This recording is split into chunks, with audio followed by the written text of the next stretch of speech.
Hey y'all, what's going on? The name's Elijah back at you with another video.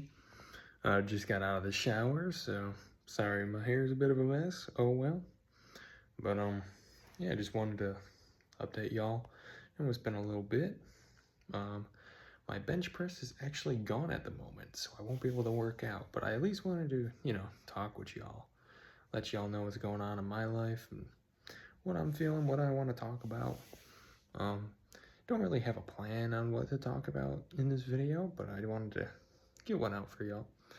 But yeah, I guess start off with just talking about life and whatnot. Today, got home from college, uh, did a little bit of a football workout, um, which by the way, I'm sure none of y'all know yet because I haven't really told anyone, but I'm actually training back up in football, planning on playing college pretty soon, so that'll be pretty cool. It's been a while, but I love football a lot. Played linebacker pretty much my entire football career, which was like 6 years. Love the sport, always have. Fought 6 years with my dad actually just to get me in and playing football. I never played Little Loop because my dad thought it was too dangerous. Here I am, almost 6 foot, 160 pounds, benching 400 pounds, squatting 400 pounds for reps, and deadlifting 600 pounds. That much later, and here I am playing football, training for college football right now. A lot of y'all, I may have played with some of y'all in high school. Y'all know I didn't necessarily give my full potential or show my full potential. Still did pretty decent, did really well in practice, in my opinion. Never, I would say pretty decent in games as well. Never really was outstanding, but I gave my full effort, and I just, I got a couple offers and stuff like that, but nothing crazy, nothing out of the ordinary, nothing to write home about. But here I am practicing football again. I'm much stronger than I was then. I was benching only probably 315 throughout, well, senior year I benched 350, but we're actually 385. 385 was what I ended my senior year off. It was like the last week of school, I bench pressed 385. So, needless to say, I'm quite a bit stronger now. Definitely want to use that. I'm a little more worn out, physically, not in a sense of strength, but more conditioning. Working on that at the moment. My footwork used to be really good. Working on that again. That is for certain. But to point things more towards God, I had no aspirations to go back into football. In fact, for the past year, I was praying on it, but always hoping that it would just be a no. That, I ended off where I ended off. I ended off with my team in New York. We were undefeated in the regular season every single year. I don't think there was ever a single close game. It's always like 72-20 or 68-0, stuff like that, scores like that. We're a small farm town school, but we showed up against even like AAA teams. It was pretty funny, to be honest. But I'm very proud to be a part of that team. But I always wanted that to just be the end. And all of a sudden, I'd say probably 2 weeks ago, I started getting these visions, and I hear a voice saying, "I'm not done with you yet." And as much as I really didn't want to, and I was honestly afraid to, because I feel like I'm so out of shape now that I just let myself down trying to get into something. So I was not a fan of this, but who am I to step in the way of God's will and plan in my life? I have to step into it and say, "Here am I, Lord, send me." And yeah, I was actually just watching The Blind earlier, which is a amazing movie about Phil Robertson. I very much so recommend y'all check it out. What an amazing man. He was the only one I looked up to as a kid. The only man I ever looked up to. I didn't look up to anyone else. I was off in the woods doing my own thing, just the way he was when he was a kid. And if you watch the movie, you'll know. We are very similar when it comes to us being young. Granted, he did a lot more drinking and partying than I ever will, but we all go through our different struggles, and I'm not here to tell you that he was worse than me, because you want to know what? We all have our own struggles, and I have my own, and that's between me and the Lord, of course, but I'm working through it, and I'm powering through it, and I'm blessed that a man like that could be in my life to show me how to live off the land, show me what a truly godly man looks like, and how to live my life. And he's gone through hell and back, and here he is. So what I'm going through can't be too difficult.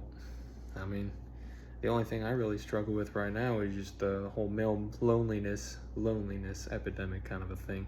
You know, I had a girlfriend for a month back up in New York. That's about it. It was good times. I honestly thought I was going to marry that woman. But God had other plans. I'm here in Florida. She's got a boyfriend. I don't got a girlfriend yet. Crap sucks, but we get through it. We power through it. And I'm not rushing nothing. It's all in God's timing, not my own. So I'm powering through it, putting God first. And yeah, I mean, I even look at the book of First and Second Kings, and how Elijah in the Bible was depressed and living out in the woods all by his lonesome. And I just think back to me as a kid, just being out there, listening to the Lord, and I was a little depressed, to be honest. I didn't really have much of a social life, but I got through it because of my cousins, because of family, and my grandma especially. She practically raised me. Now I get the opportunity to live with them here in Florida. It's amazing. So blessed for that. But I got through that loneliness there. I'll get through it here. I think the loneliness here mostly comes from not having the woods anymore. That was the single largest part of who I am and still am. So not having that is extremely rough. But we get through it. The Lord has me here for a reason, and like I said, who am I to get in his way? I ain't stepping in front of a tidal wave. Heck nah, that don't go well for me. So here I am, Lord, send me. And actually, one song of encouragement that I got was a song called Where I Find God. Posted it on my Instagram in like the DMs area or whatever. You know, you could post the song, how you're feeling and whatnot. And I just came across that a couple of days ago. That was a song from my childhood. Growing up, I'm big in country music. It's a country song, but it's a worship song, in a sense. Just sharing where you found God in a deer stand, in the quietness of fishing in a boat, on the interstate while you're driving, in a church pew. You know, you find him everywhere. And that's what that song pretty much sings about, and it's amazing. It's one of my favorite songs and has been for a while. I just forgot the name of it, and I finally found it again. Thank the Lord. Such a big part of my life as a kid as well, because it just reminds me of how grateful I should be that I get to hunt, that I get to fish, that I get to live off the land and provide for myself. And eventually, hopefully, Lord willing, I'll have a wife who wants me to go hunting and fishing to provide for the family. I'll have the opportunity to do that then, and be grateful for it then. So, you know, good times, you know.